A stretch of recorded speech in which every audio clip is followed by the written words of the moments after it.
Physics की पढ़ाई के इस विश्लेषण में चलिए देखते हैं कैसे एक अदृश्य ताकत एक मुश्किल पहेली को सुलझाती है। शुरुआत एक रहस्य से करते हैं। इस मोटे गुब्बारे को जबरदस्ती फ्लास्क में ठूसने से यह सिर्फ खराब ही होगा।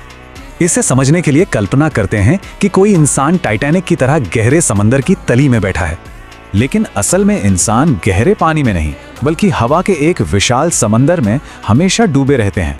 हवा की सबसे निचली परतें पृथ्वी पर एकदम मैक्सिमम दबाव डालती हैं। इसी को तो एटमॉस्फेरिक प्रेशर कहते हैं। ये अदृश्य ताकत लगातार 1.01 गुणा 10 की पावर 5 न्यूटन पर मीटर स्क्वायर का भारी दबाव डालती है। विज्ञान के अनुसार ये ऐसा है जैसे किसी के हाथ पर सीधे 350 किलो वजन रखा हो।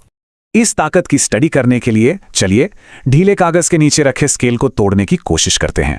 लेकिन अगर कागज को पूरी तरह सपाट कर दें, इससे अंदर की हवा घटेगी और प्रेशर का एरिया बढ़ जाएगा। अचानक हवा का काउंटर वेट लगभग 2500 किलोग्राम हो जाता है। ये वजन स्केल को आसानी से तोड़ देता है। ये अदृश्य वजन इतना पावरफुल है कि अंदर की हवा बदलने पर एक मजबूत मेटल कैन भी पिचक जाएगा। पर एक सवाल है, जब हजारों किलो हवा नीचे दबा रही है तो इंसान पिचकने से कैसे बचे रहते हैं? इसका जवाब मानव शरीर के अंदर है।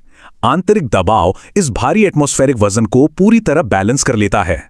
अंतरिक्ष में बाहरी दबाव हटा दें तो शरीर फट जाएगा और गहरे समंदर में दबाव बढ़ा दें तो पिचक जाएगा। तो इस अदृश्य ताकत की पढ़ाई के बाद चलिए अब वापस उसी नामुमकिन गुब्बारे की पहेली पर लौटते हैं। बहुत लोग मानते हैं कि जलता हुआ नैपकिन ऑक्सीजन खत्म करके वैक्यूम बनाता है, पर असल में ये गलत है। सच तो यह है कि आग हवा गर्म करके बाहर धकेलती है, जिससे अंदर एक लो प्रेशर जोन बन जाता है। गुब्बारा जैसे ही फ्लास्क को सील करता है, बाहर का विशाल एटमॉस्फेरिक प्रेशर पूरी तरह हावी हो जाता है।